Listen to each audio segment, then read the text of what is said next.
So today, rather quickly, I just want to touch on Amazon Prime's Rings of Power.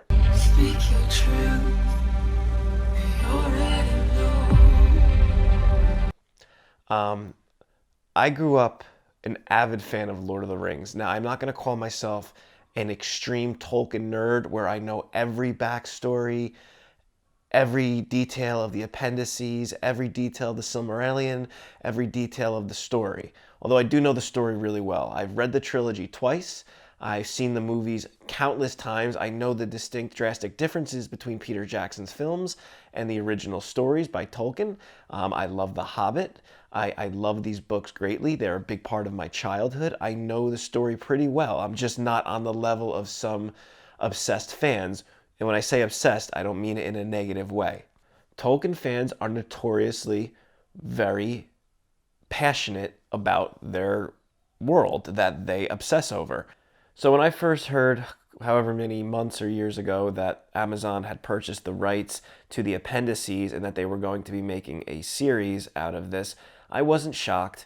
When they announced years ago that Star Wars was coming back and there was going to be a new trilogy, and J.J. Abrams was helming it, and Lucasfilms and Disney and all that other stuff was going on, I was cautiously optimistic, and I say cautiously with a caveat. I was cautiously optimistic, but I knew deep down in my gut that it was going to inevitably fail.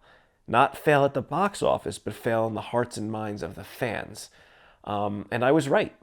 I mean, if you, really quick, just to touch on Star Wars, if you take the original trilogy, New Hope, Empire, Jedi, and you think about how that ends. Now, I know George Lucas had another idea for a trilogy that kind of worked in his sense, but what stakes would match the end of Return of the Jedi?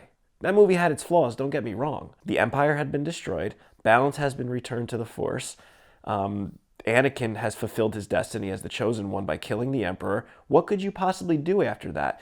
And that idea always stuck with me leading up to the release of that trilogy. And when you watched it, you know, whether it was Force Awakens, That's not how the Force works. The Last Jedi, or The Rise of Skywalker, Somehow Palpatine returned. the whole time you're just watching glorified fan fiction and stealth remakes of the original. All teams, I'm going in.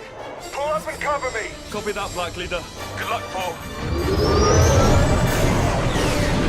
Maybe they should have told a more intimate story. Maybe just one movie. Maybe a drama. Maybe just do something, anything. Maybe nothing at all would have been better. And I always said, how could they do a sequel to Lord of the Rings? Now, I know Rings of Power is a prequel, but I always said, how could they do a sequel? The ring was destroyed. Good triumphed over evil. The elves passed into the undying lands of Valinor. Frodo went. Sam eventually went down the line. Aragorn reigned as king, and as the audience, we were now removed from Middle-earth. What could you possibly do? And I said, let me guess, they'll have a female hobbit, Frodo's niece, Bobo, something, and maybe there's orcs scattered around Middle-earth, and they have to do something to save the world. Well, essentially, this is what they did in prequel format. Wander this wandering day.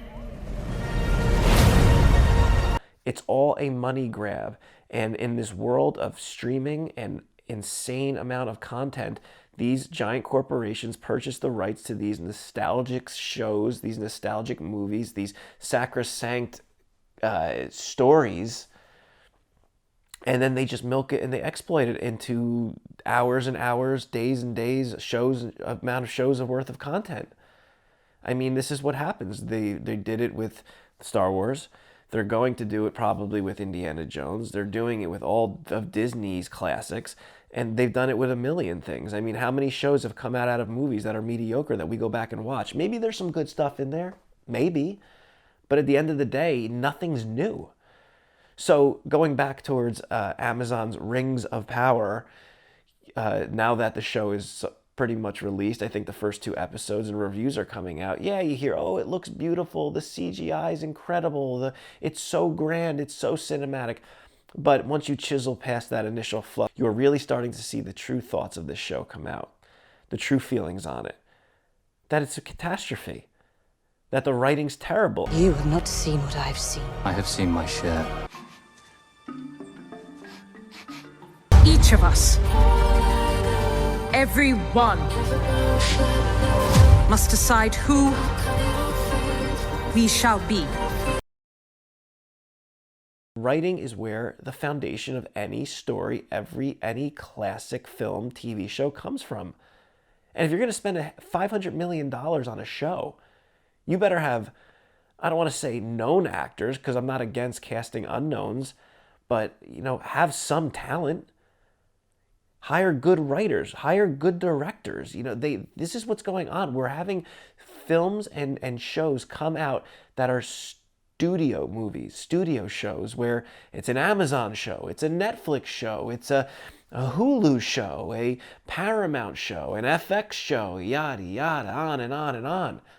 When I was younger, I went to the films because I was going to see a Scorsese movie.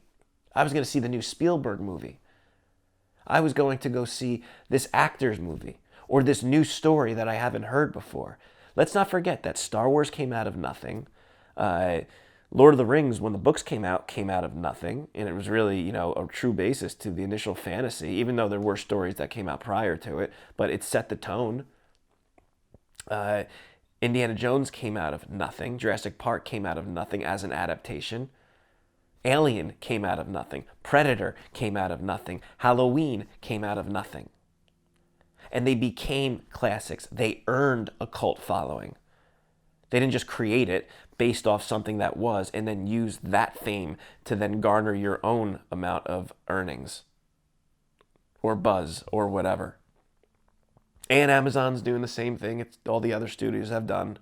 When a passionate fan base comes out and criticizes something, when they see something in a trailer prior to when it actually is supposed to be released and they can feel the tone. See, when I was younger, you'd see a trailer and you'd say, I don't see much, but let's wait till the movie comes out. Now I can see a trailer and be like, yeah, that's going to be garbage. And I'm not saying that to be arrogant. I'm saying that every single time there's a trailer for a new streaming show, a new movie, a new whatever, you can tell immediately what it's going to be. Woke, hack, garbage. And even the ones that aren't necessarily woke are hack garbage. Yes, you get some good movies. Yes, you get some good shows that have good writing. But there's just so much out there now that everything is just diluted. December 19th, 2001, my father and I went and saw Lord of the Rings, The Fellowship of the Ring in theaters, and I was blown away.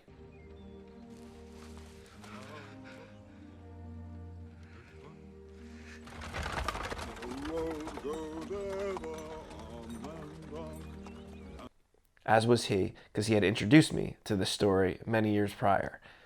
And the following year after that, we saw Two Towers. Son of Finger.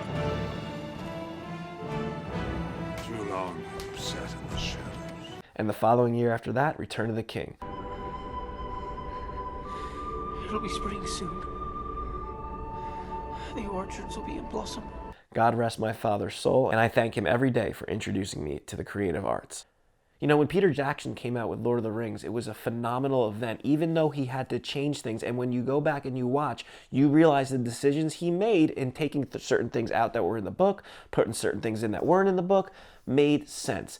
I'm not saying it's perfect, but it's a great trilogy, and Fellowship of the Ring is incredible. And they're highly rewatchable. Why? Frodo!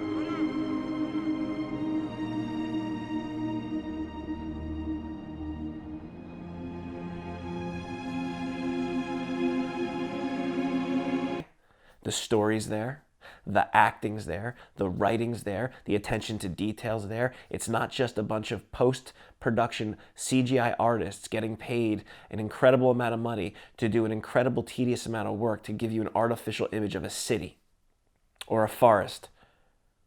Yes, Peter Jackson used CGI, but there were miniatures. The armor was built till hands hurt by the team. They spent years producing and directing and creating these movies. It wasn't rushed out. It wasn't crowned a masterpiece prior to its production. If I see any more of these actors going around in press conferences acting like they all won awards, like they all are now these famous people because this show's incredible, I swear, I don't know what I'm going to do. It's unbelievable. But this is the state of the industry. This is where we are. And, you know, I think it's cyclical. It's like they're eating themselves alive. Look, you had Top Gun come out, practical effects, classic blockbuster, big name attached, whether you're a Tom Cruise fan or not, and it killed it at the box office. And not only in revenue, but in emotion. People loved it. They cried because there was no agenda to it. It was an old school movie.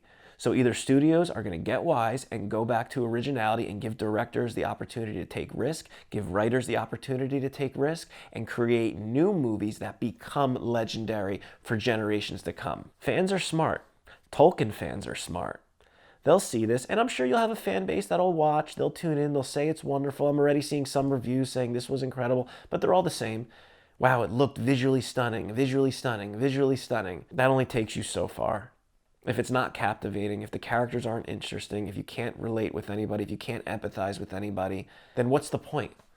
Other than that, it's what Martin Scorsese said a few years ago about Marvel movies, which don't get me started. They're just theme park rides. We're paying money for a streaming service or at a theater to go watch theme park rides. Now, there were blockbusters that were dumb back in the day.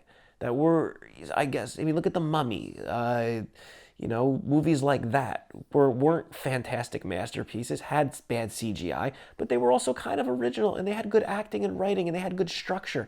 Stuff nowadays comes out so quick, so fast, so rushed, that they're just templates that pass your consciousness and go into another one. They come through, there comes out another one comes out, and another one comes out, and they're so forgetful. How many times do you go back and rewatch this stuff? You know, when I was younger, I would say, Citizen Kane is my favorite movie because I want it to be cool, and I wanted to say, now it's a fantastic movie. It did things that no one did at the time, and it really opened up the door for new techniques going forward. But is it one of my favorite movies? Not really. It's not highly rewatchable to me. It's the rewatchable movies that are the ones that last forever in our pop culture, in our personal lives, in our psyche, and in our hearts. And right now, there's a lack of them. And Rings of Power is another example. It's just rehashed fodder without any heart. Get away from there! You shouldn't sneak up on folk like that. You shouldn't be. And it's unfortunate. It's funny, and I do get vindication in the bad reviews and, you know, what comes out. And there's vloggers and YouTubers who have put out tons of stuff regarding this show ad nauseum, and I'm not going to get into detail like some of them, and they really are doing God's work when it comes to this.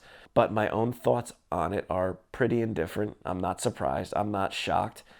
And I'm not as upset as I would have been a couple years ago because I think we're winning, and I think the fans are winning, and they're demanding quality work. When it comes to cinematic experiences, when it comes to filmmaking, when it comes to TV, when it comes to the visual medium, storytelling is the most important thing. The characters are the most important thing. The writing is the most important thing because that builds the rest of it. Directing, sound, visuals, blah, blah, blah, blah, blah. Diversity, agenda does not matter. Have there been movies in the past that I love that do have political agendas? Sure, but they're well written. Deer Hunter, Hurt Locker, Star Wars had political messages, but they're not overt, they don't beat you over the head, and they respect you.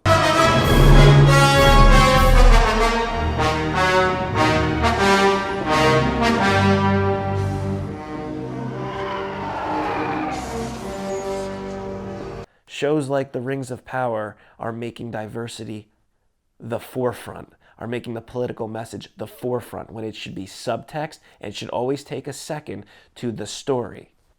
You need that story first. And good storytelling doesn't need diversity or politics. And it takes time. Don't rush this stuff out. But hey, they'll learn the hard way. Do you not know death when you see it, old man? This is my power.